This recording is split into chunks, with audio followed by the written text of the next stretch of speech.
Live with CDP Sports Talk, a weekly sports and entertainment podcast sponsored by Barry Cullen Chevrolet. Live on YouTube, Facebook, Twitter, Twitch, and LinkedIn. And on audio via Apple Podcast, Google Podcast, Spotify, Anchor FM, iHeartRadio, Amazon Music, Radio Public, and TuneIn. Now, here's your host, Chris Palme.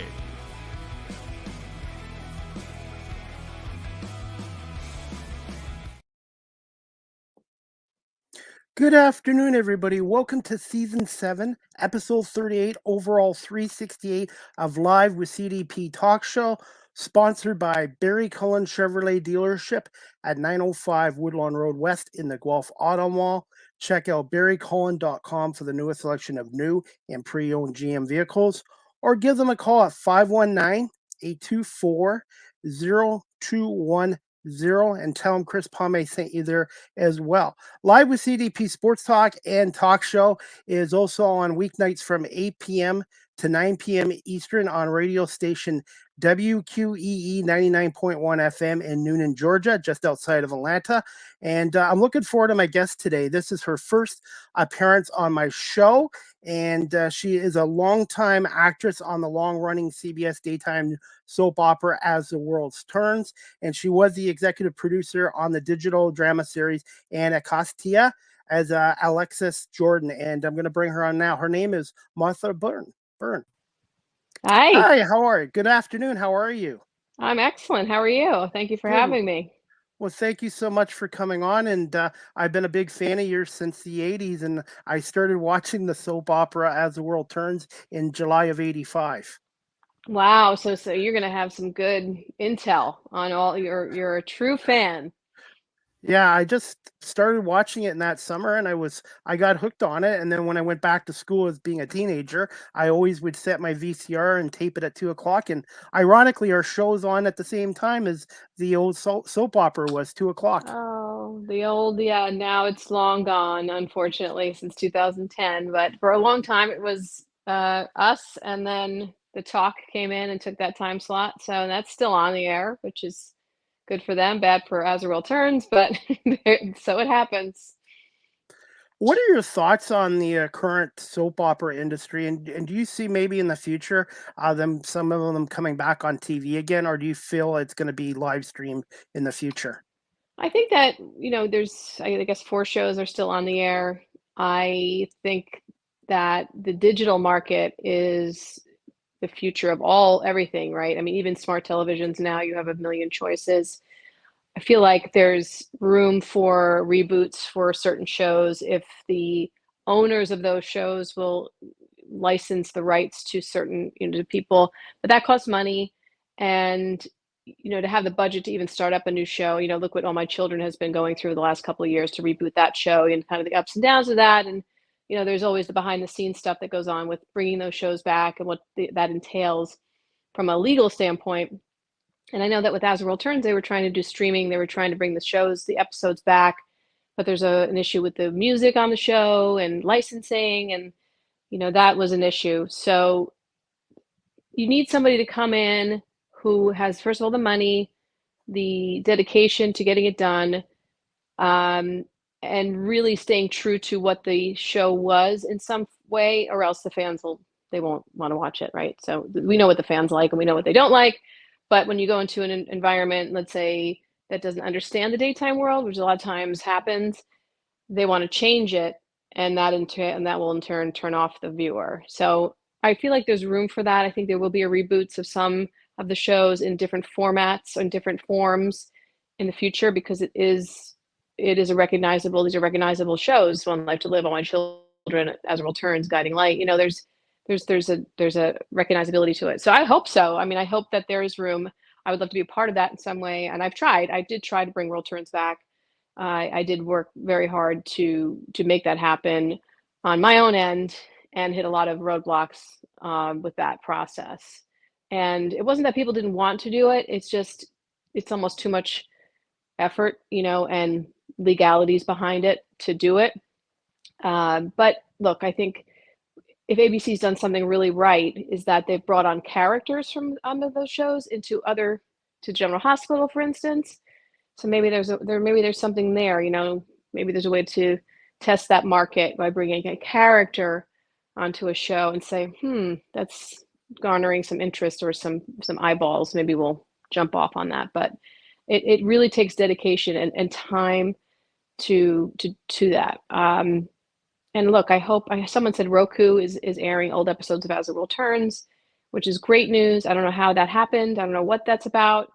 YouTube's been great to rerun episodes. So, I thank the fans for keeping it alive. I feel like that's a testimony to the show and the characters. Before you got the role of Lily Walsh Snyder on As the World Turns in, I think, May of '85, how much did you know about As the World Turns in the soap opera industry as a young actress? I watched General Hospital. I was a General Hospital junkie. I loved Luke and Laura. That was my experience with soap operas. I would rush back to my house, even as a sixth grader, I think, to watch Luke and Laura. I don't even know how I found out about it. It was like almost everybody was talking about it. So why don't I tune in? And then my mother watched Another World and The Doctors. So she loved Elizabeth Hubbard, who played Lucinda on As the World Turns, but played Dr. Althea Davis on The Doctors. So I knew I would see it on in the background, but I didn't really have any connection to that show, those shows.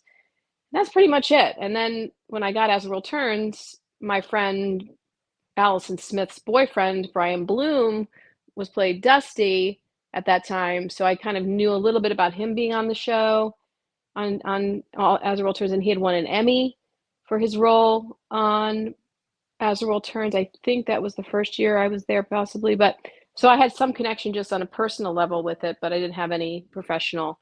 And I had auditioned for As the World Turns. So what happened was I had auditioned, didn't get it. And then when they were recasting it, they looked at the old tapes of my audition. There was a new executive producer, Bob Calhoun, and he cast me from the tape. So I literally got a call on a Friday. I came right from school. I was dressed in my Catholic school uniform, and they said, come on in, let's just say hi. And then I got the job. So, and I started on a Monday, and that was it. And that was 1985. So that was my experience with soap operas. And I had also I'd done movies and things where, in a movie, you do maybe 5 pages of dialogue a day, maybe 3. If you did a pilot for a TV series, you rehearsed many, many, many times, and then you filmed it. But in soap operas, that was the first time I'd experienced an excessive amount of dialogue, and you get one take and that's it. It was very jarring to me when I first started, but I obviously got the hang of it. Were you a little bit nervous the first day on set as the World Turns? I was. I introduced myself to Liz Hubbard, who played my mom, and she did not stick to the script ever. So that to me was very jarring as well. Like usually child actors, they don't want to really put their 2 cents in. They just want you to say your lines and go home. So this was a complete shock to my system. Thank God it was, because she taught me how to act. She's the only reason I would even be understood to call myself an actress, is Elizabeth Hubbard kind of shaking me out of that. So yeah, I was nervous. And then I almost got fired, I'm sure, because I was floundering a bit. And the storyline was very childlike. It was very like teeny bopper stuff. And, and then Doug Marland came on the show as a head writer, and everything changed. And he gave me a shot and kept me, or else I think I was on the chopping block pretty soon after I started, rightfully so. But then once Doug Marland came on and he started writing real stories about teenagers as opposed to the teeny bopper, nonsense, then I could identify with that, because that was what I was going through in my real life, just teenage stuff that was real. And then I stuck. I was saved, spared. How much did the late Elizabeth Hubbard mean to you? I know she passed away just last April, but can you just tell us how much she meant to you as an actress and as a fellow coworker and friend on the show?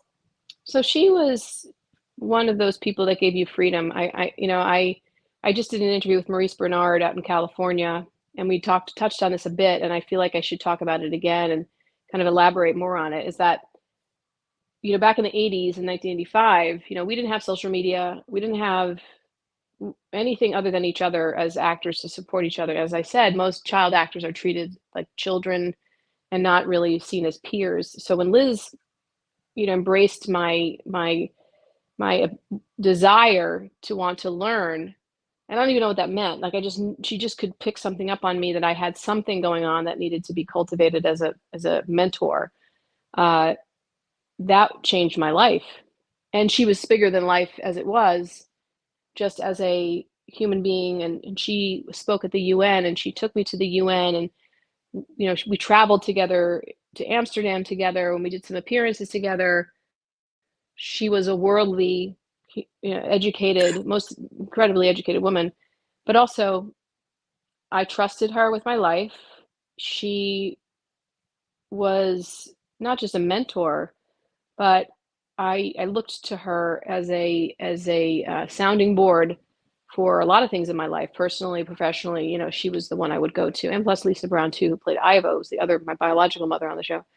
But she, we were closer after I left the show. Strangely enough, we became closer after I left, and it's very unique to have. I was saying to Maurice, like, when you're a child actor and you have that kind of support around you, you can thrive as an actor. She built my confidence as an actor.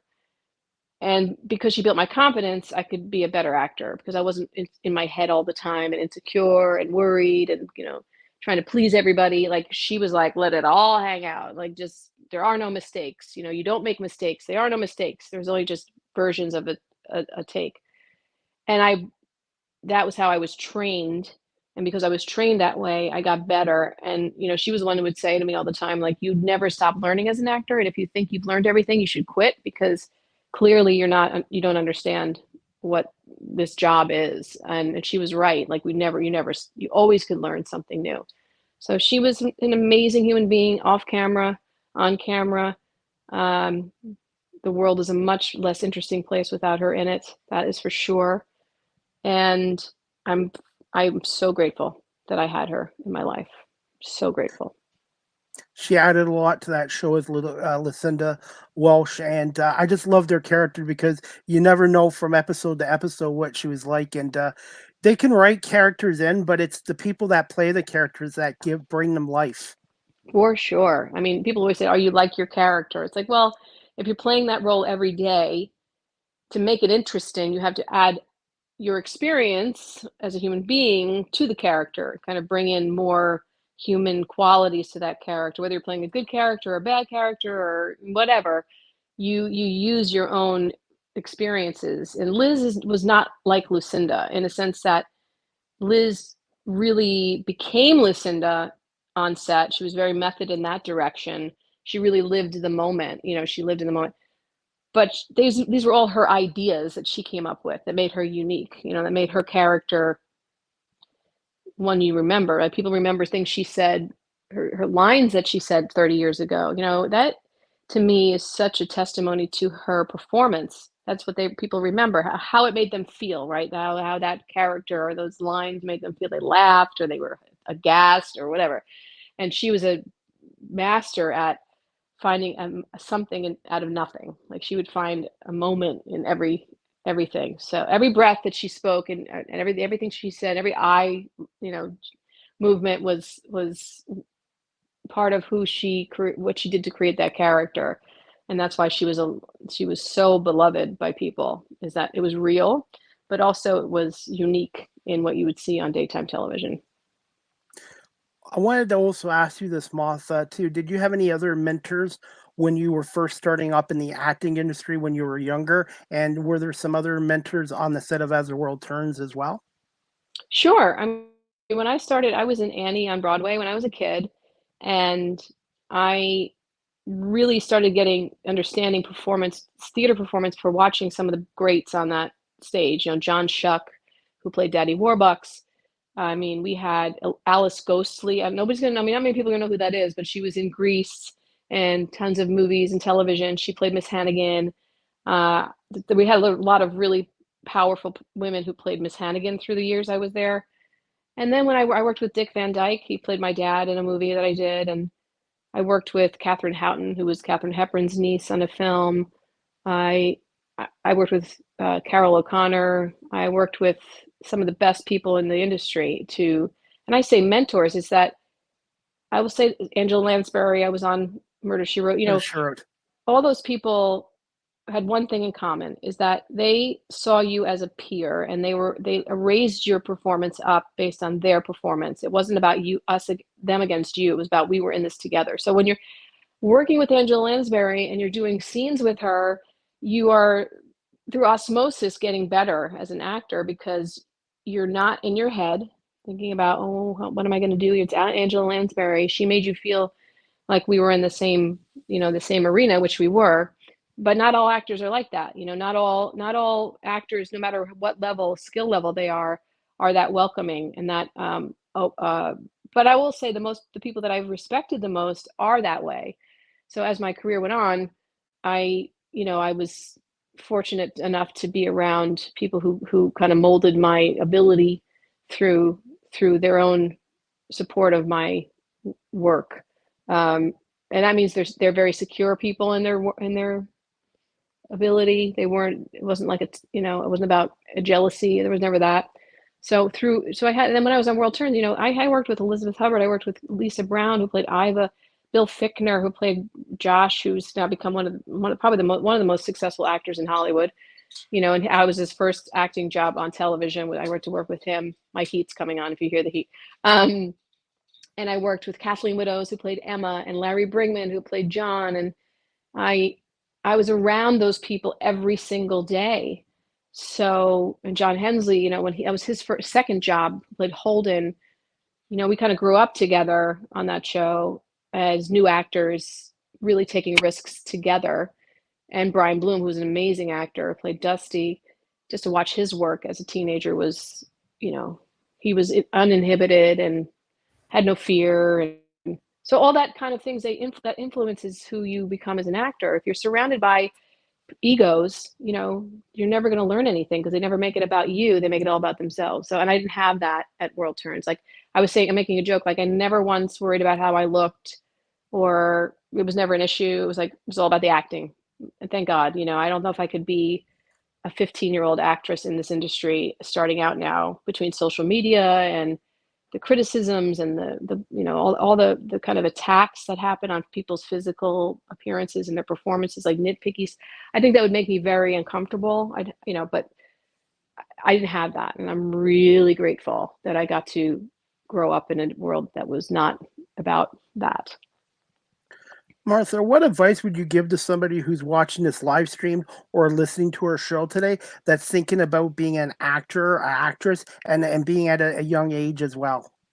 Well, one first thing I would say is figure out why you're doing it in the first place. Before you start in this industry, if you want to do it because you want people to like you, you worry about your social media, you want to be an influencer, you want to be, liked, right then and there. If that's why you're doing it, this is the wrong business for you, because eventually that'll fade, right? Eventually there'll be somebody else that'll come along that will be prettier, who will have more followers, who will, do something more outrageous and whatever. That would be our first, figure out why you want to do it.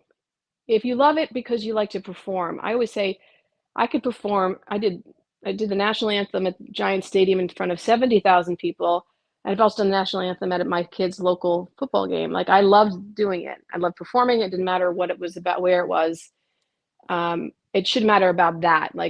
You should be able to perform a piece at your local theater company or on Broadway and be as much of a thrill for you. I think actors need to be very careful about social media. I feel like my one advice is you're entertainers, and first and foremost, that's what you are. That's what you're going in to do. You're there for the audience, right? Yes, you do it for your satisfaction, but ultimately it's for your audience, right? And they want to follow you because they like your performance in something, or they heard you sing somewhere and it makes them feel something. Political views, I find to be, this is just my personal opinion, is that once you side with something politically, publicly, you're making it about that. And you're making it, and you're going to turn off a lot of people and maybe turn on some other people. But that would be my advice. Is if you're a performer, you're a performer. If you want to do that, that's different. That's a separate calling. I've had to come out and do some things politically that of course I don't want to, but I've been forced to, and that's, I don't like that, but I'm a different breed right now with what's going on in my personal life. So I would say that would be like, people want to watch you because they enjoy you of who you are as a performer. If they are interested in your political views, then they may ask you that, but that's up to you to decide whether to answer. But once you start going out and really making it about that and not what you do for a living, you may lose your audience, and we are beholden to the audience. Those are our employees. I mean, let's be honest, like, in a great way. Like, the fact that we're talking, I've been off the show since 2008, and I still have wonderful people who, they remember me because of the performance. They don't remember me because of my political view or because all that. They felt something very personal towards me as that character. So that's precious to me. That's a precious thing that I'm so grateful for. So that would be me. Like, I would just go out being like, I'm all about the performance. Post as many performances as you want, singing, acting, where you're going to be, like, build your audience, and do local theater as much as you can. Do as much work as you can to learn. You have to be able to build your ability before you can go out into the big world, right? You don't want to go out into the big world and then you're not ready, right? How do you get ready? Some people like acting classes, but you have to pick the right one. Sometimes, watching performances. I'm a big proponent of, like, I really love to watch a performance and analyze it. Why did you like that performance? What about it made you feel something? What was the behavior? I just watched the series with Sofia Vergara on Netflix. Perfect example. Watch her performance, how she holds the cigarette, how she walks. Do a complete analysis on her performance, because it's fantastic, and what makes it unique. But it's a tough business. It's very different than when I started. It's very different. It is much more under the microscope on a personal level. Actors used to act and then they would go home and that would be it, right? And now it's leaned on the other direction. Now it's more about the personal stuff than it is about the work. And we need to get back more about the work, because your audience needs escape too. They need escape from the insanity of the world, right? Like, how many times have I had people come up and say, you got me through cancer when I had my babies at the same time as you. Like, we are escape. We are creative people to give people outlets to get away from, maybe they're having a hard time. Maybe the world's a little too tough for them for this 1 hour, So I think I personally feel that we need more of our entertainers we need more product. We need more escape. I say escape television, escape films where people can just enjoy our performances. But that's just me. And that's what I'm trying to do in media, in radio, is I want to share my stories and my guest stories, and basically that's what it is. It's about the guest and about entertaining for my show, which is Great. 30 minutes to an hour. And listen, there's also plenty of spaces for, there's politics. You can go politics. Listen, that's endless. That's never going to stop, right? Yeah. That's insatiable. But at the same time, sports are that way too, right? Sports, we go to see a show or we go to see a game because we want to get away from it for a while, right? We're like, okay, at least I can this is something that makes me feel better, So good on you for doing that. There's plenty of other spaces which are necessary, right? They're necessary. And if you want that, you should be able to choose to go see that.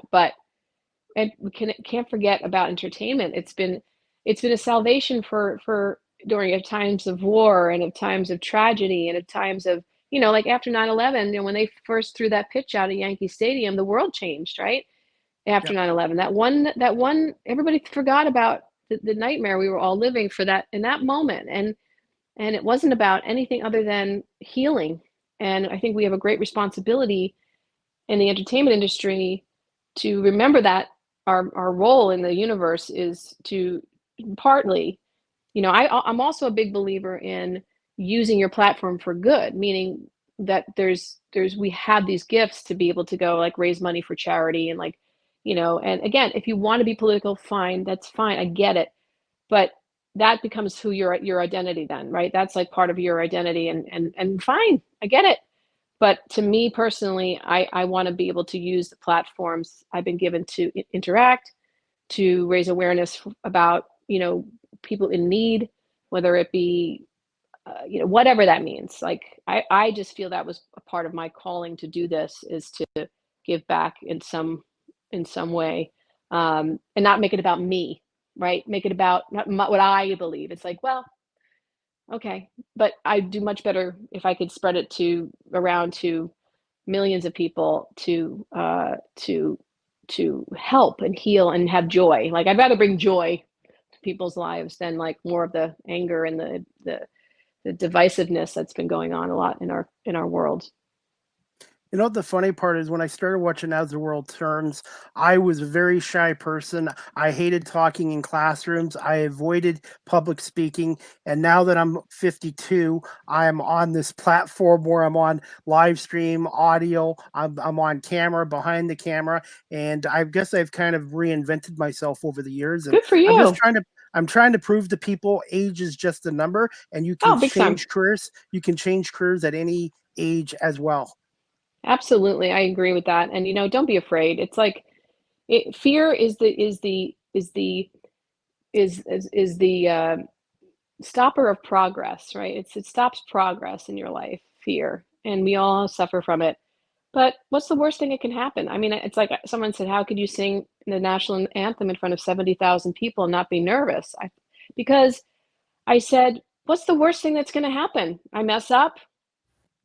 I mean, so what? We all fail. Everybody, you have to fail to succeed. You have to fall down to learn. It's like, so it's okay. Like, you're right. I mean, the fact that you did that, I think, is great, because everything's not set in stone in life. Obviously, God throws you curveballs, and you have to go with it, and you have to be flexible about life, because life is a roller coaster. It's not a straight line. It's a very windy path, and there's so much to experience in the world. Why not leap out there and take a chance? Maybe it feels right, it might not, but at least you tried.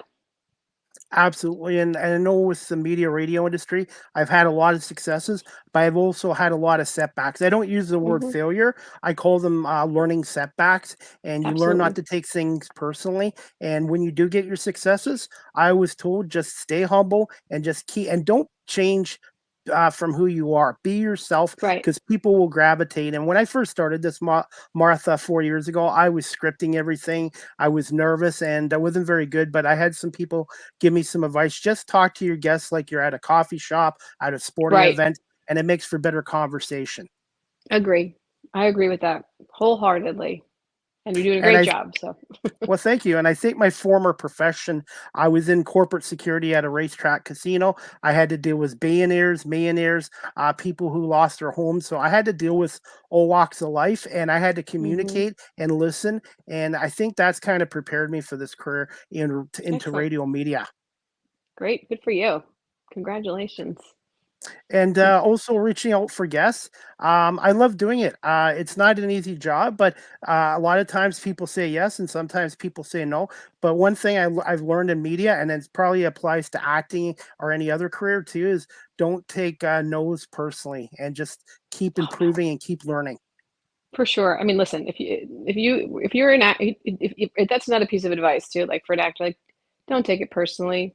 Like, if you don't get a job, there's so many talented people out there, and you may just in that moment not have the right hair color or the right eye color, or that person's having a bad day, or you look like their old boyfriend or girlfriend. Like, you never know what the reason is, but you can't give up. Like, I think tenacity in this business is everything. I feel like, but you also have to be all in. This is not a part-time job to be an actor. You have to be all in 100%. So how do you make a living? It's so hard to make a living and also be committed 100%, right? I'm always saying I don't have a backup plan. I never did. I wish I had gotten, I wish I did. I don't, but not that I would have changed anything, but my point is that it is not a business for the soft-hearted. You're going to have to build a very thick skin, and you will get feedback where it says you are not pretty enough, and you're not attractive, you're not whatever. Pick something, it could be anything. But that doesn't mean it's right. But that's for this part, right? It could be for the next part. You could be just right, and I used to go up and audition with my friends all the time who were my age, and we all looked different. We were all different types. We were all different levels of success. And if they got the job, I was happy for them. That meant I wasn't right for it. Doesn't mean that I was bad, just meant that this wasn't the right fit for me. And having been a producer and been on the other side of the camera as a writer and producer, and have cast things as a as I've cast, that is true. Someone walks in the door, I go, they look right. First of all, first thing I go, they look what I envision for the role. Can they act? That's the next thing. Now they can act. Okay, now I'm down to a couple who seem right. Like that's the process. It's so rare that someone will walk in the door and physically be wrong and then get the job. Like it starts with like, what am I looking at for this role? Who did I envision for the role? You can change my mind maybe with your, but right out of the gate, if it's what and you can't, as an actor, you can't get in the head of the producer. So the breakdown might say, okay, a 22-year-old brunette, worldly, seen a lot in the world, what does that mean? But what does that mean? What does the producer see? You'll only know when you see who gets the part. You go, oh, now I understand. How important is it to have a strong support system for the acting entertainment industry? Very important. I had parents. My parents were supportive. My family was supportive. Again, when you're starting out, you do need, I'm sure there's a lot of actors who financially get supported by their parents as they're trying to follow their dreams, which I give a lot of credit to the parents for doing that. To do it on your own is quite a leap, right? To not have that financial, emotional support of someone there cheering you on and helping you it's so important. It really is if you have it, but not everybody does. And sometimes that makes a good actor too. Like a lot of times you'll hear actors' stories about how they were alone and how they had a difficult childhood and they felt very abandoned, and they found acting as their outlet to heal, to perform, and they're amazing actors because of it. So there's good and bad, right? There's a rawness to people who have been through it and are really kind of these complex psychological experiments in a wonderful way, right? Like you've heard of so many stories about actors who had difficult childhoods, and they found acting to be the place where they could express themselves, and has turned and given the audience wonderful performances and healed them at the same time, when acting can do that twofold if that's possible. So yes, it's helpful. It's not necessary, but man, it's nice when it does exist. When you're getting into the acting industry, would you recommend for young actors and actresses to take up some writing and producing and try to learn a little bit of the whole industry as well?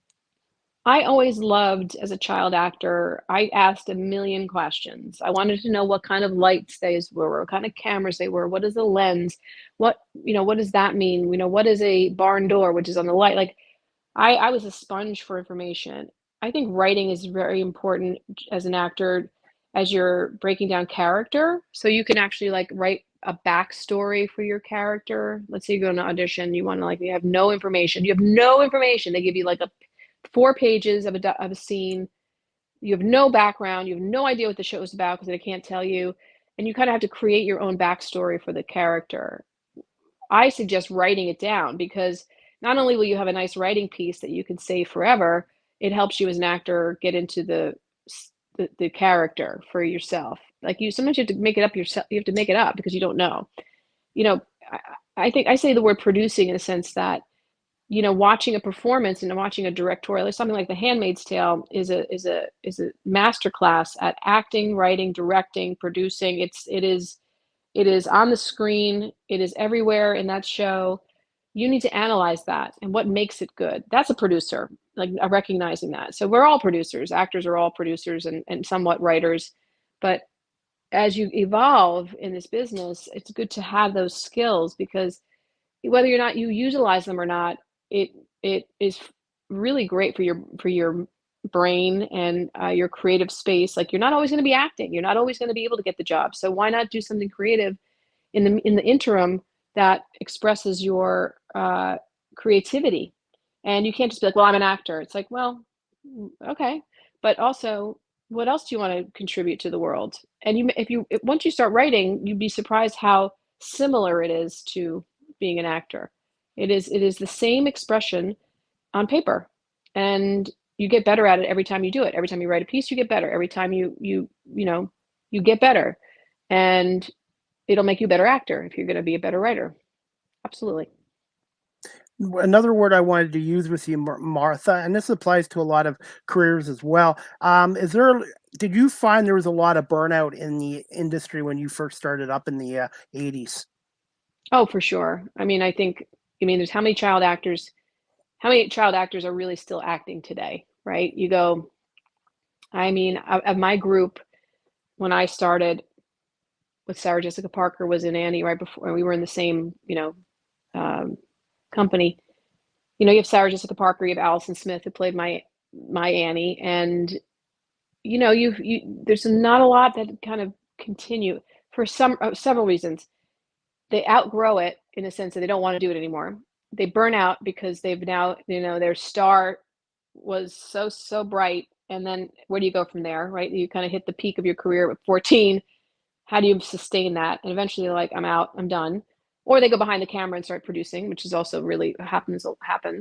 But burnout, I feel like it's more the industry burns you out. You don't burn out. The industry does it for you and dictates kind of where your career will go, whether you have a good agent.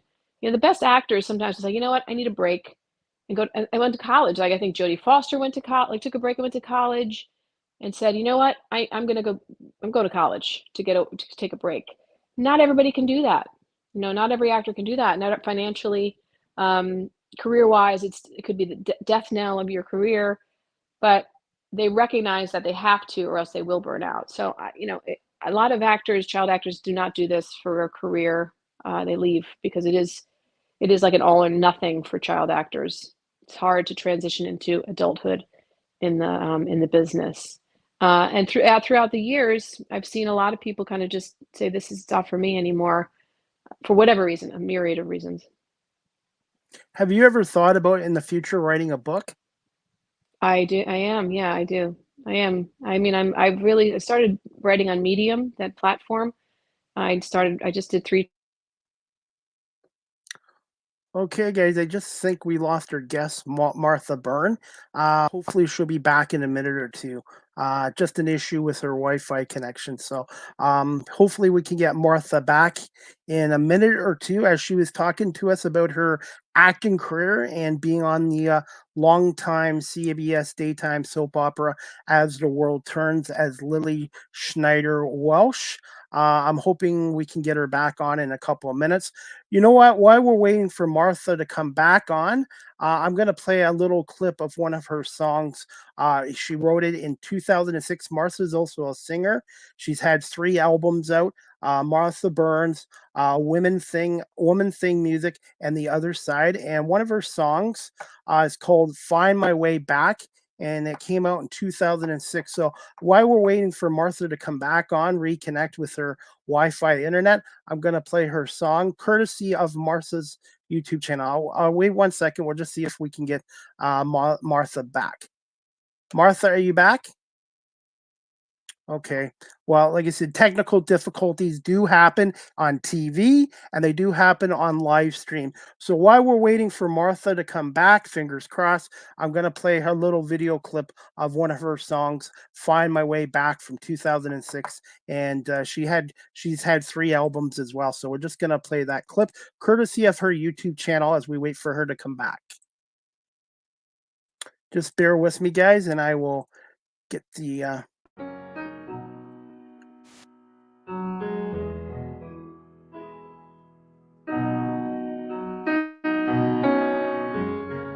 You had the bluest eyes, a stare I'd memorize like a sacred prayer.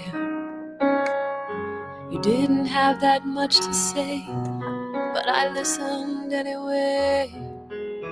I could see right through. I held on for so long, 'cause somehow I knew Like a breath of air, you were always there, and I will find my way back, even on my own. You are my home, and I will find my way back.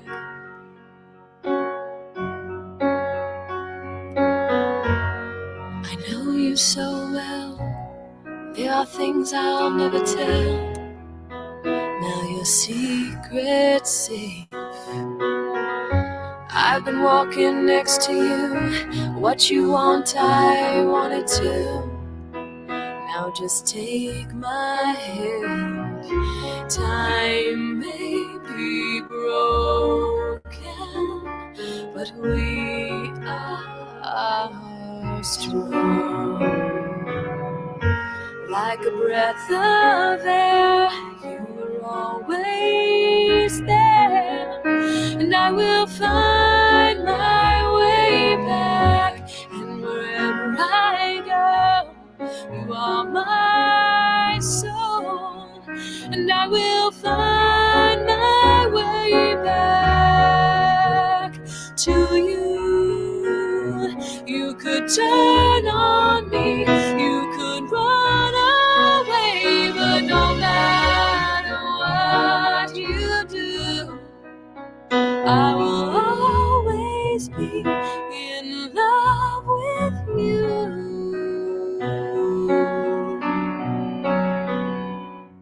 Like a breath of air, you were always there. I will find my way back, even on my own.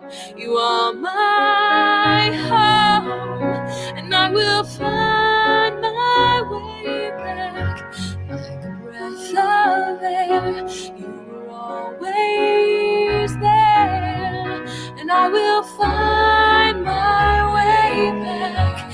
And wherever you go, you're in my soul, and you will find your way back, and you will find your way back, and I will find my way back.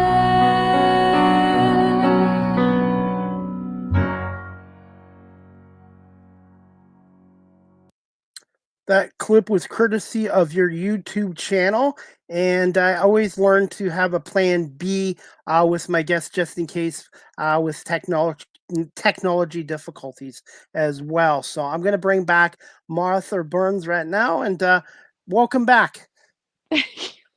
I thought I had it on anyway. My phone has its mind of its own, so sorry about that. No problem. No worries. I always learn to have a plan B and C because sometimes technology, you've seen it in TV, it happens. Oh yeah. It happens everywhere. So you always have the show has to go on, and you always have to think on your feet. And that's one thing I've learned. Good job. Good job. Well, thank you. And I thank you for letting me play this song from your YouTube channel, because everyone knows you as an actress and a writer and producer, but I think you're a very talented musician, singer as well. Thank you. Thank you. Thank you. I wrote that song for Holden and Lily, As Roll Turns. I wrote it specifically for them. And I was so proud of it. I was so proud of the song. And I knew those characters so well that I could write that pretty easily, because it was something I lived for decades, you know. So I just, you know, I don't consider myself a singer. I just consider myself someone who likes to perform, and I enjoy it. And I've had bands, and you know, in the 80s, everybody had a band in the 80s. Every soap star had a band, and I did too. But it was I get such a thrill out of it, and I did it for that. But I don't really do it anymore. But it was fun. Does anybody else in your family have musical ability? My sister does. My father did. My children don't, as far as I know. But I think one of them can sing. I've heard him sing. You know, downstairs, I kind of go, I think he can sing. But nobody. My nieces and nephews, and my brother's kids, all play guitar and piano and sing. And my niece was on American Idol. and she just has released a bunch of music recently. Her name is Caroline Byrne, same last name, and she's incredibly talented. So she's the star. She's like the breakout musician that I wanted to be when I was a teenager, but Debbie Gibson had that slot, so I bowed to Debbie Gibson. I wanted to be her, but my niece has kind of taken on that, and she's touring, and she's amazing. So super proud of her. I tried singing once karaoke when I was in New York City at a bar, and I emptied out the bar. So I don't have any musical ability. Mine is more talking, but it was a lot of fun doing it. I'd never tried karaoke before, and I did 3 songs. It was a lot of fun, but yeah, it was fun.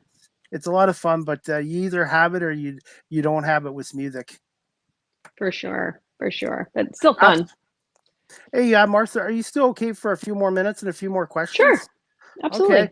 Since we were talking about that song, it kind of led to the character with Holden. I have to admit, when you were with Dusty, I kind of didn't really like John Helmsley's character Holden at the beginning, but over time, I was like, I really started liking his character. And just give us thoughts on John Helmsley joining As the World Turns and as Holden Snyder, and how long did it take to develop on-screen chemistry with him?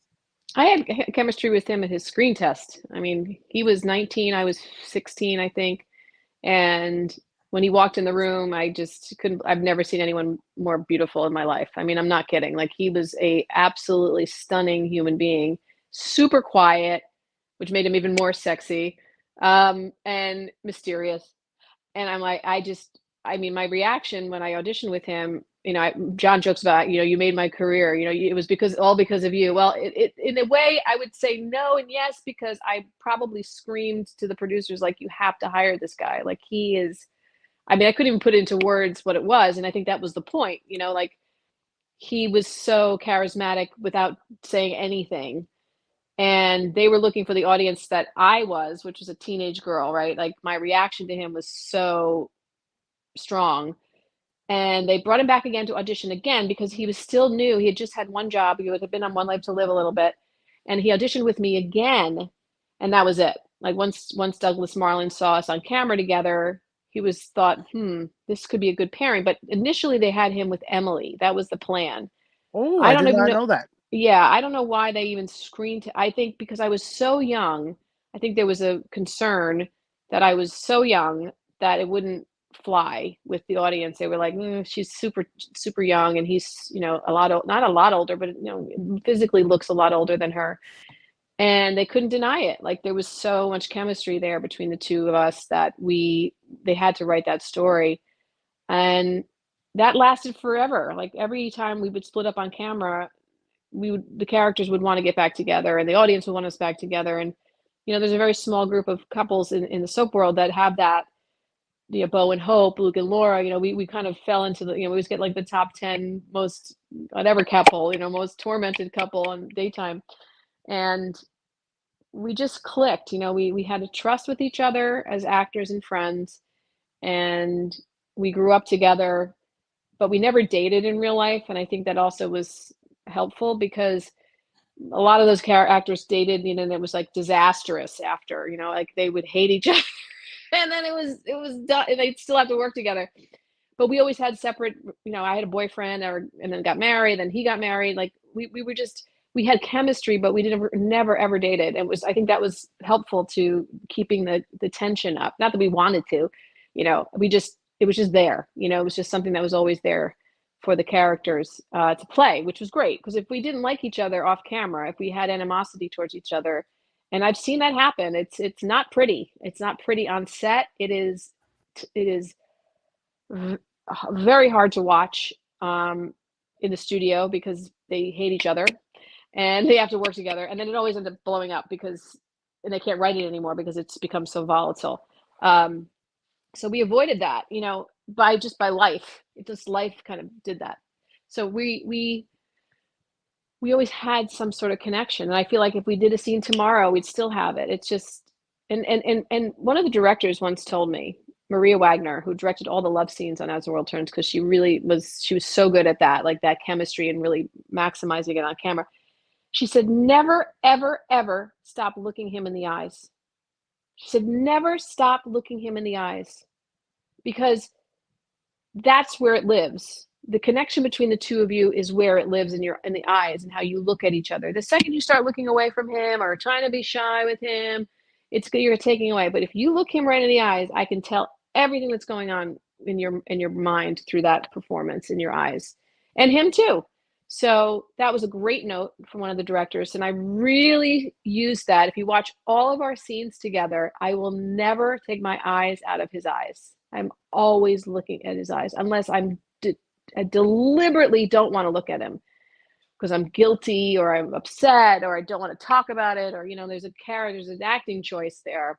So when I played Rose, who was enamored with Holden, my twin sister Rose, I used that with her too, but she was more like, flirty. She was more like wanted to just devour him, like that kind of acting choice. Because that was who she was. She was much more of an aggressive kind of character, as opposed to Lily, who was like almost like trying to draw him in. Rose was more determined to get him, to get him. But it worked. That really worked. What was your most memorable scene with John on the show? And also, is John still doing acting as well? Is he still in the acting industry? He's not in the acting industry. I don't know. He lives in Illinois. I haven't seen him in years. But I don't know what he's doing work-wise, but he has kind of left the business a long time ago. I mean, I don't know if that's something he'd still want to do.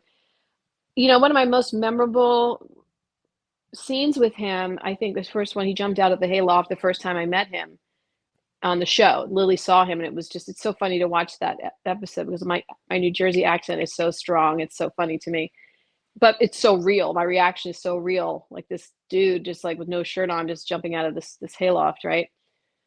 That reaction was real from me. And then through the years, there's a scene where Lily twists her ankle and he rips her jeans, and we're in the tack room, and it's like there's like nothing going on, but it's so filled with tension, and I feel like that's what soaps have really gotten away. They haven't done enough of that more, like recently.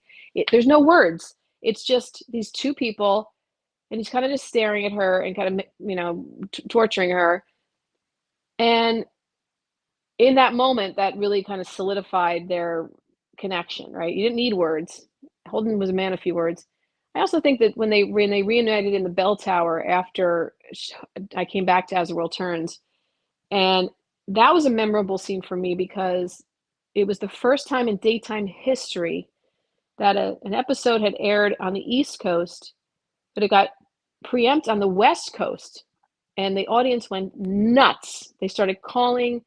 They knew it was coming. They knew that Holden and Lily were finally going to be together, and they were finally going to hook up, and it was in the bell tower, and it was this big buildup to the whole scene, and then it was preempted on the West Coast, and all hell broke loose.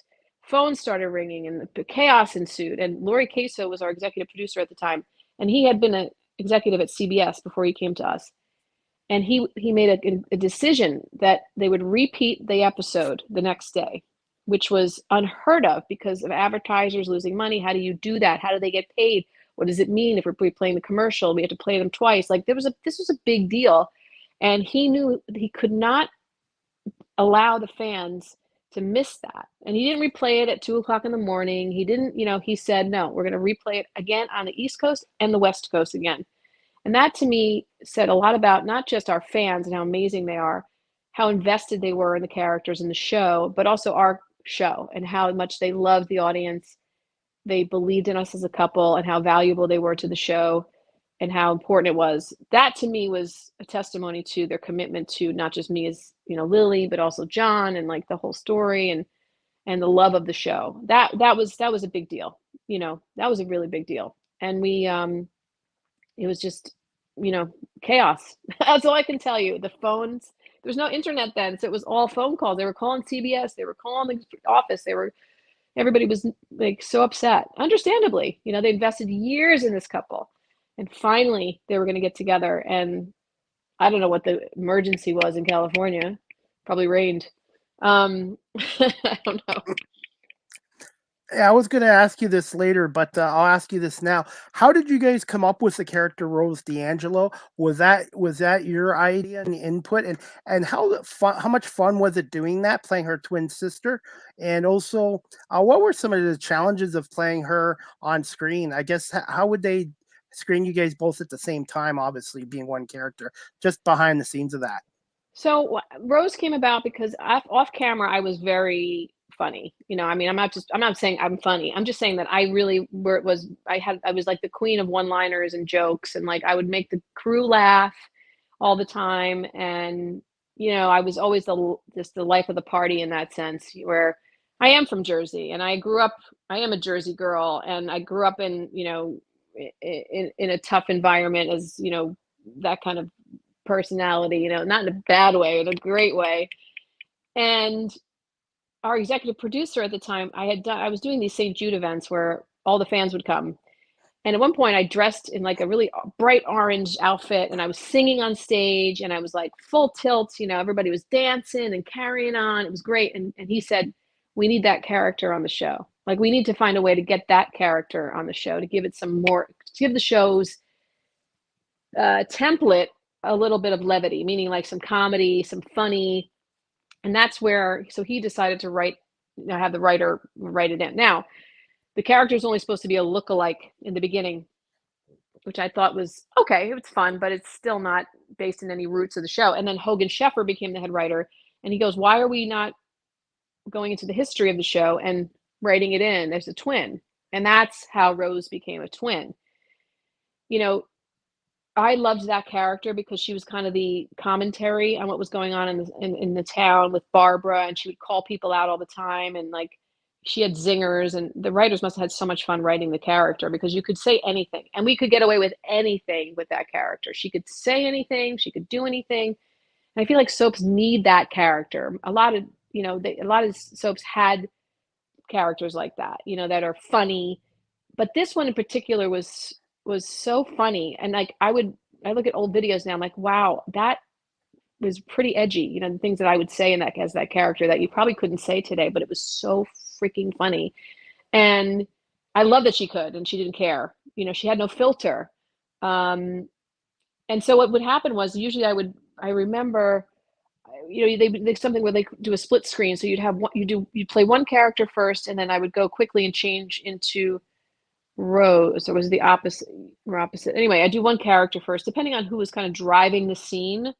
I would usually do that character first, and then quickly 15 minutes or change into the character. But I had a double who you could see the back of her head, the side of her body, so she had to have a physical similarity to me.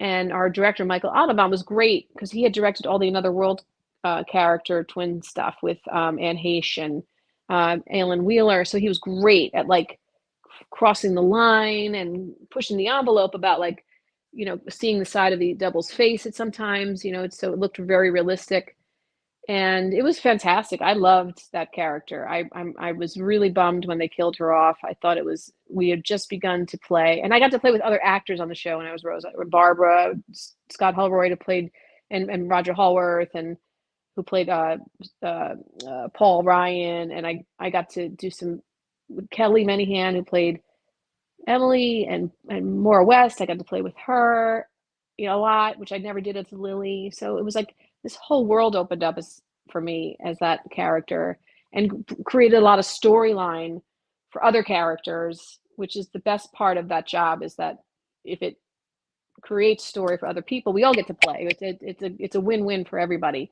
So I really loved playing her. At one point, then when they were going to kill off Rose, and I'm sure the discussion was, oh, do we kill off Lily or do we kill off Rose? And obviously you have to kill off Rose because Lily's been there forever. You're not going to kill Lily off. You just can't. So, I mean, you could, but, it just seemed the obvious choice. But I think there was more story to be told there in that character. But I had the best time. It was 4 years. I did it for 4 years. It was amazing, and very, very fortunate to have been able to do that. One of my favorite characters on the show, he was the ultimate villain, was James Stanback, played by the late Anthony Herrera. Mm-hmm. Just thoughts on his character and on the impact he had on that show. He was amazing. He was amazing because he took everything so seriously. Like he was really all about the work, serious guy, but off camera, the funniest guy and like the most, worldly guy, traveled the world, funny. But when he was working, it was all about the work. Like he took it extremely seriously, which made it more fun for me as Martha to kind of joke around with him a little bit. Like I could joke around with him a lot because we just got along that well. We just hit it off famously. And I worked a lot with St. Jude Children's Hospital, and he had cancer, several times. And we talked a lot about that. And we talked a lot about the work that St. Jude had done and how important it was in his life indirectly, right? Now, it wasn't exactly the same treatment he was being given, but the fact that St. Jude was this pioneer hospital that was sharing their discoveries with the world. And I had sat on the advisory board for the hospital and worked, tirelessly for them for many, many years. We really bonded over that connection and that, again, purpose, right? Like he wrote a book about his cancer and he went down to Congress and he was very proactive in the awareness. Remember I talked about awareness? So he took something that happened to him and he turned it into a good thing. He turned it into a education for other people and a trailblazer. I mean, he's in medical books, history books now because of what he did and his fearlessness to fight his cancer. And he used that terrible diagnosis for good and will help countless people, what he's done. So I think we bonded over that. But as a villain, he was the ultimate villain. He really was. He could do anything on that show. And when he kidnapped Rose, Lily, and Carly, he could get away with. And he died like 5 times on the show, and he came back. Like you knew he was coming back eventually. But every show needs that. They need that guy. And we were lucky enough to have him because he was a blast. I always loved him. Great guy. A lot of great characters on that show, and also Craig Montgomery too. I remember fantastic. Yes, he was played by Hunt Block, and then there's another actor before him. I'm trying to remember his name, but Scott Bryce. Scott Bryce. Okay, I thought both of them did a tremendous job, and especially Hunt, I thought brought a little more of a villainous side to Craig when he took over the role. Totally different take on the role, right? Totally different take on. And they have this. Remember, you talked about making it your own. Like they have to make it their own. They have to make it so that it. And Hunt would rewrite scripts a lot too. Hunt was very off the cuff of an actor. Scotty Bryce, who I worked with when I was first started As the World Turns, another phenomenal actor to work with. And we would go back and forth and play a lot, like change up the lines, rewrite the lines. We were all involved in the process of making a good show. We all wanted it to be great. Hunt was so much fun too. Hunt was a blast to work with. I mean, as Rose, I had to do some great scenes with him where I could call him out and kind of really, make fun of him as Rose, and that was fun. That was a fun relationship, but great, wonderful actors, both of them. Who was the best practical joker on set, by the way? That's a great question. I would say for sure the funniest person is Michael Park, who played Jack. It was so hard for me to do scenes with him because I would just laugh. The two of us together were a comedy routine. We were so similar in our senses of humor that we would always. It was very hard for me to get through a scene with him because he just made me laugh all the time. So it wasn't a practical joke, but just like his sense of humor was. Everybody was happy when Michael showed up on the set because you knew you were going to laugh and have a good time. And I hope that was the same when I showed up, that people knew we were going to have a good time. We have great scenes, great work, but we're also going to have a good time. And he was probably the number one entertainer of everybody in that building. Another great character. And are you still involved with St. Jude's as well? Are you still involved with? I am. Are you? I am. I don't do as much, and I'd like to do more. The events that I started when I was on the soap they still do the event, but it's not a soap-based event now. It kind of has grown into a local event here in New Jersey, which raises so much money. The women that run that now are just amazing. And I want to do more in the future. I feel like there's more work to be done. I'm really trying to broaden my horizons in helping I do pregnancy resource centers. I've helped with that a lot. I've kind of awareness about helping women who are facing, trying to help raise their children. And, I want to broaden my outreach to help other people with what I've been going through personally in my life. There's a lot of people who need help. I'm itchy, sorry, I'm itching this. Who need support on so many different levels and so many different situations. But yes, St. Jude, I've been to the hospital many times. It is an inspiring place to be. It is not depressing. It is inspiring. You'll be inspired. I encourage everybody to do a tour of the hospital if you can in your lifetime, because you know what it is? It's amazing that one man did that. He started that and now has built this empire of help and healing throughout the world. And their cutting edge technology and research is saving lives every single day. So even though I was a little part of that, I feel that was a good use of my opportunities doing things like this. So I would like to do more in the future. Maybe that's where I'll end up working in my older life. That would be thrilled to be part of that organization on a bigger scale. And after I'm done with you today, I'm going to go on their website and make an online donation because they're wonderful. I found out about them through you. So I would definitely like to make a donation to you, and giving back is so important. Nice. I've been a Big Brother volunteer for 16 years. Wonderful. I volunteer at a humane society, and it's always good to give back to animals. Yeah, if we're fortunate enough, if we're blessed enough, right? You got to go, okay, God gives you that opportunity. What are you going to do with it? And I'm going to give you all these wonderful things. I'm going to give you this life. And what are you going to do with it? How are you going to make someone else's life a little bit better? If I've been blessing you with all these wonderful gifts. So I take that seriously. And there's so many organizations. I just follow another guy on Instagram now. He's a police officer, and I don't want to mess up the wrong town, but he has Instagram account where he goes and helps the community and he shares. I love that. I feel like we need more of that on social media and the news too. I agree. It's too much doom and gloom, and we need to see the good stories and the good side of people too. I agree. And there's so many. That's the majority. That is the majority of people, and it's getting drowned out by the dark stuff. And we can do better. And we need to do better, or else the audience, it's just like soap operas or anything else. It's like they'll start tuning out because they're not getting what they need. The viewer's not getting what they need. They're getting pain and suffering as opposed to healing. And you got to balance it out. You've got to balance it out. You have an obligation as a media resource to tell the truth, which is also something that has been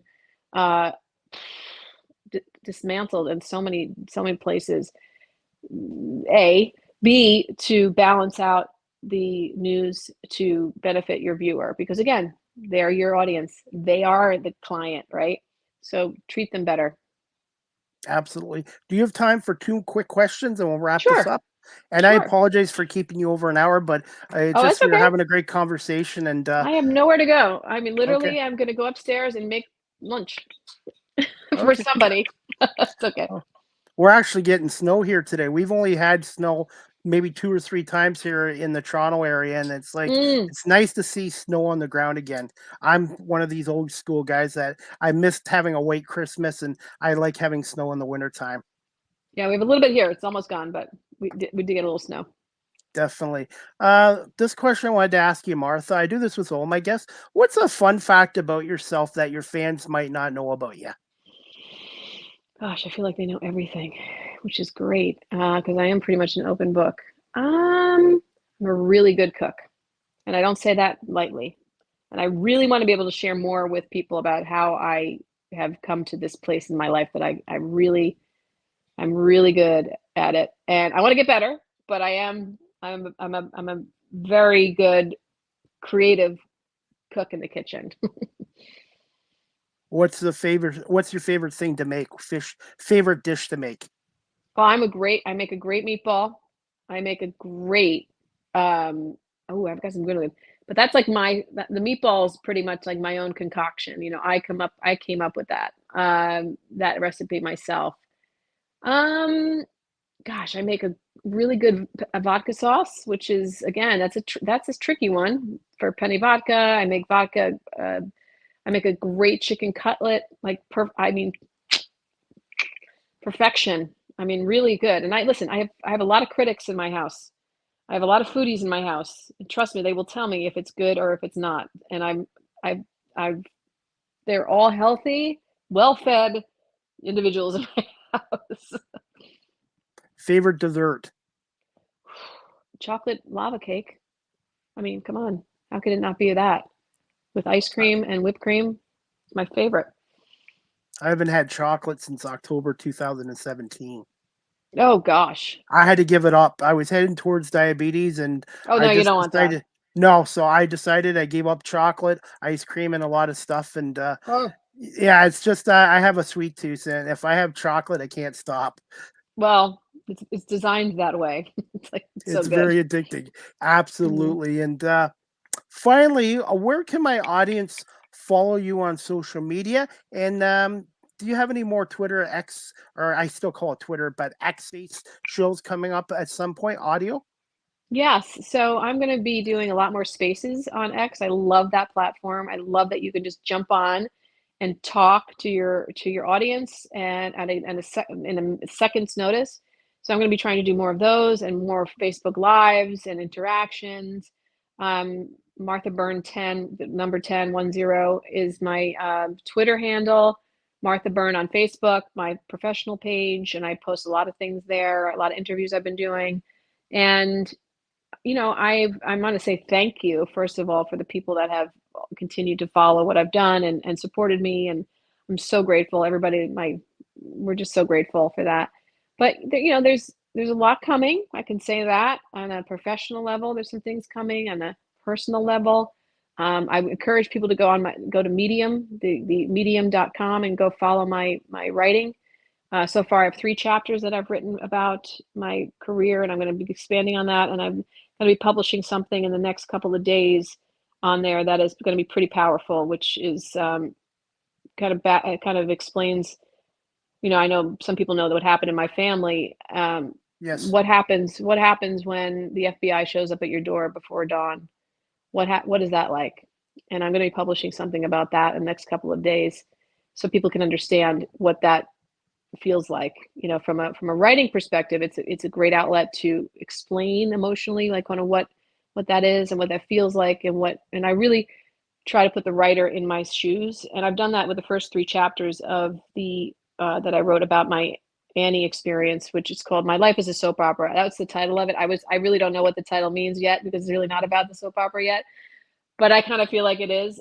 So if you want to go to medium.com and go look up My Life as a Soap Opera or Martha Byrne and read the first 3 chapters of my story of how I got into the industry. And then in the next couple of days, you're not going to want to miss what I'm writing about now. It's probably the most emotional thing I've ever written, and personal.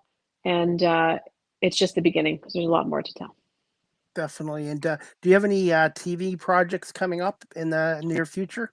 No, I don't. You know, I've been writing a lot. I've worked on projects with Laura Lee Bell, who plays Christine on Young and the Restless. We've been friends forever, and we have a couple of shows that we've developed together that we're trying to sell, and getting some great headway on that. And I know that one of them is really going to land. I feel really confident about that. And you know, the acting thing, it's like people say, why don't you act? I say, well, if the phone rings, I would act. I don't get folks' calls, and that's okay. If I do, I would pick them up. I did get a couple of people interested in kind of ideas for acting for me. And I said, all right, you know, let me know how it goes. Let me know if you still want to pursue that.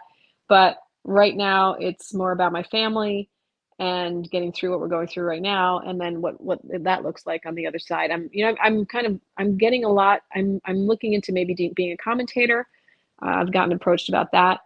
So for the news, you know, commentator, which is interesting to me. It's a different side of the business that I've never done before, but yet I'm kind of doing it already. So we'll see if that lands anywhere, but I'm open to everything. As long as my kids are healthy. My son just became a police officer. My other 2 kids are great. My husband's doing okay. Wish your son congratulations. I will. So much respect for police officers, first responders. I had to deal with them in my other profession, and they don't get enough credit for what they do. I agree. God bless them all. And hey, I want to say thank you to coming on because I really enjoyed the show back in the 80s and 90s and Thank you. 2000s. And you were kind enough about 25 years ago to send me an autographed picture through snail mail. And same with Laura Lee. And my mom's a huge that's soap nice. opera fan. She loves Young and Restless and Bold and Oh, Beautiful. I was the only one in the family that liked All As the World Turns. But I want to say thank you so much because it you're was welcome. I could relate to your character and some of the characters on that show, the younger characters, and it was great. And who would have thought in 2024 I would have one of my favorite actresses on my show and somebody from the Aw, soap opera that I watch. So thank you. Isn't that the beauty of social media? Like that, I would never have met you without that. And social media is a wonderful tool. It can be used in such a positive way, and this is one of the examples of it right here. absolutely. And I wish they had this technology back in the 90s, but they didn't. But you know what? Like I tell anybody, it's never too late to switch careers. But hey, Martha, I want to say thank you for giving me over 75 minutes of your time today. It's my It was a pleasure. pleasure talking to you, and we'll definitely keep in touch with you on social media. And I look forward to your next X Spaces audio show. Thank you so much. Thanks for tuning in. Have a great Be afternoon, safe. Martha. You You too. too. Take Thank care. you. Bye. All right, guys. I hope you enjoyed season 7, episode 38 of Live with CDP Talk Show today with my guest, Martha Byrne, the longtime actress on the long running CBS soap opera As the World Turns. And she was the executive producer of the digital drama series Anacostia as Alexis Jordan. And she was also the executive producer in digital drama as well. So I want to say thank you to Martha for coming on today. And also, guys, just to let you know, I have another show coming up on Monday. Next Live with CDP talk show by BarryCullen.com is going to be on Family Day here in Ontario, Monday, February 19th at 3 p.m. Eastern with my special guest, Nashville recording artist, star, country rock singer, Rachel Lipsky. So we're going to talk to Rachel Lipsky about her music career and a little bit about country rock and her latest single that just came out as well. So I hope you guys can tune into Live with CDP talk show this Monday, February 19th, Family Day here in Ontario, 3 p.m. Eastern with Nashville recording artist star Rachel Lipsky as well.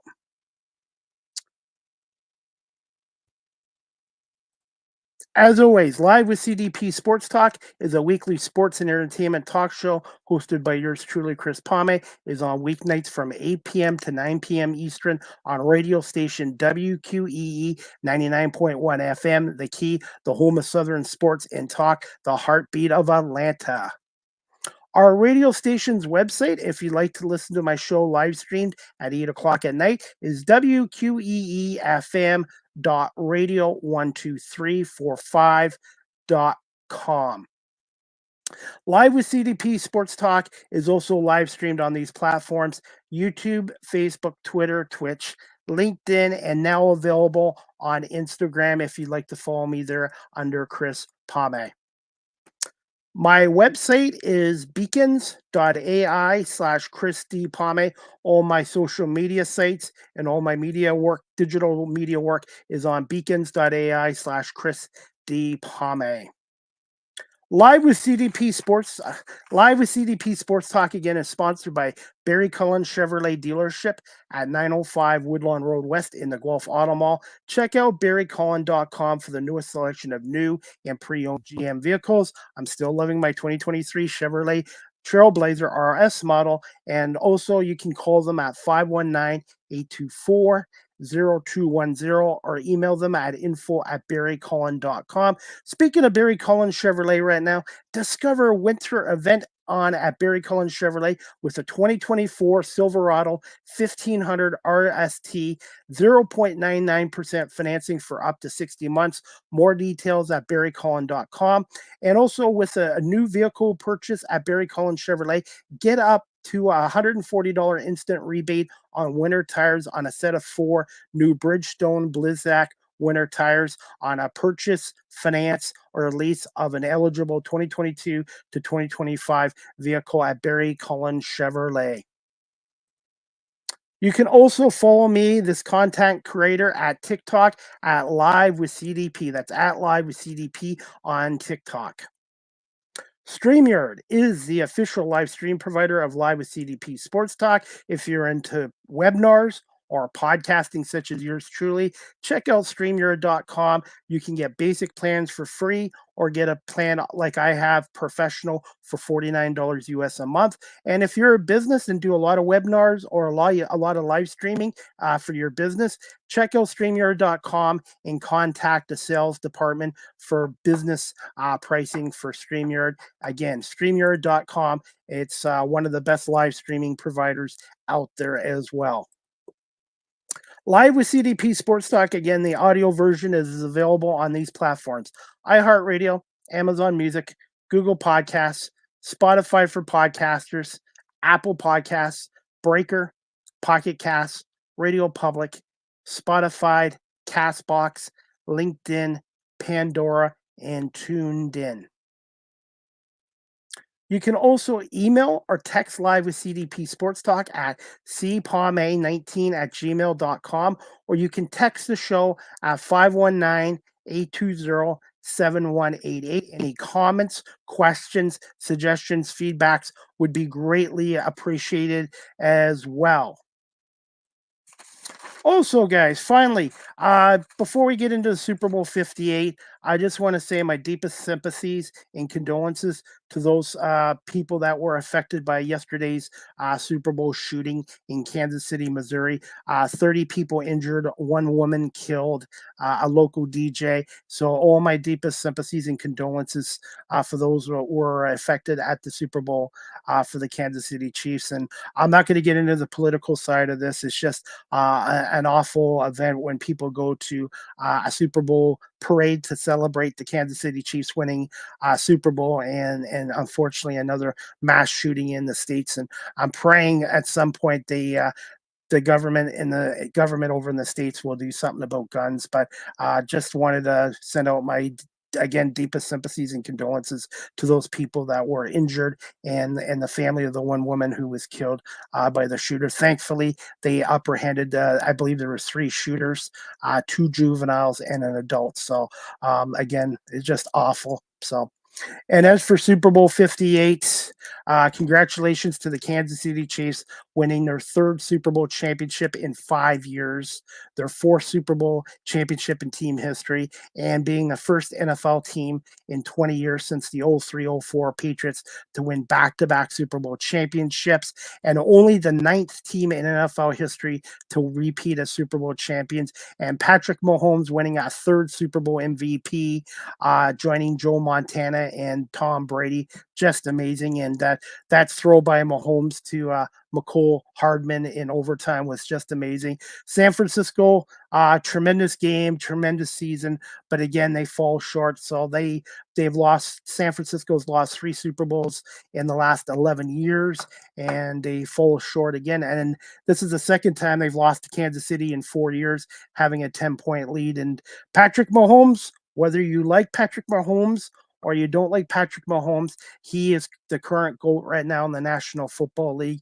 And the Chiefs are going to try for a 3-peat next year. And I will say this, if the Chiefs can 3-peat and Mahomes can get his 4th Super Bowl at the age of 29, Tom Brady never 3-peated. And so I really think if Patrick Mahomes wants to get into the serious talk about being the GOAT of NFL quarterbacks, I think winning a 3rd straight Super Bowl championship will definitely help him, and getting his 4th at the age of 29 is amazing. And Andy Reid, what can you say about Andy Reid? He had a great coaching career in Philadelphia, only was able to take the Eagles to 1 Super Bowl, which they should have won, and then 5 NFC championship games. But in Kansas City, man, 6 AFC championships, 6 AFC championship games in a row, 5 Super Bowl appearances, and 3 Super Bowl championships. Just a Hall of Fame coach, hell of a player, hell of a coach. And Kansas City is going to be a tremendous team next year as well. The first half of that Super Bowl wasn't that great, but the second half was a lot more exciting. And looking forward to Super Bowl 59 next year at the Mercedes Superdome in New Orleans, Louisiana as well. Also, guys, before we wrap up the show, we have some lacrosse this weekend. The Buffalo Bandits are back in action on Saturday, February 16th at 7:30 when the Bandits are on the road to take on those Halifax Thunderbirds. 7:30. The Bandits are 5-3, coming off a win a couple weeks ago against the Rochester Nighthawks at the KeyBank Center in Buffalo. And speaking of the Bandits, their next home game I will be at Saturday, February 24th at 7:30 when the Bandits are home to the Albany Firewolves. And you can watch that game on CW23 in Buffalo, as well as the Bet 1520 with John Gerkler and Steve Byrne, the color analyst, along with Dave Buchanan. So again, the Buffalo Bandits are back in action this Saturday night on the road against those Halifax Thunderbirds. 7:30 should be a hell of a game as well. And I want to give a shout out to unions. By the way, I was in a union before, and I want to give a shout out to people from the union, Robert and Ted, and also a friend of mine, Steve Seddon. I just want to say thank you, and I'm just gonna say I really appreciate their help as well. But all right, guys, that's about it. I'm gonna wrap up today's episode, 368 overall. Again, I want to say thank you to actress, writer, producer, and longtime actress on As the World Turns, Martha Burns, for coming on Live with CDP talk show today as well. And I hope everybody has a great rest of the weekend. And hope you guys can tune into my next episode, season 7, episode 39, on Monday, February 19th, Family Day, 3 p.m. Eastern, 2 p.m. Central, with my guest, Nashville recording artist, star, country rock, Rachel Lipsky as well. And I want to say thank you to everyone watching this live streamed today on Facebook, LinkedIn, YouTube, Twitch, Twitter/X, and Instagram, and also on my audio platforms as well. So I hope everybody has a great rest of the day, great weekend, and we're finally getting a little bit of snow here in Southern Ontario. And we'll see you guys back here on Monday, February 19th at 3 p.m. with Rachel Lipsky. And then on Wednesday, February 21st at 9 a.m., I'll have Marcellus Bowman, a former CFL NFL player, on, a former Hamilton Tiger Cat, and the founder and owner of Eat, Sleep, Peak Nutrition Fitness, coming on my show as well. So I'm working on more shows for next week. That's about it. So again, Live with CDP Sports Talk, sponsored by Barry Cullen Chevrolet Dealership here in Guelph, and weeknights at 8 on WQEE 99.1 FM. Have a great afternoon, great evening, have a great afternoon, great weekend, everybody. And we'll see you here on Monday, February 19th, 3 p.m. Eastern, with Rachel Lipsky, Nashville recording artist, star.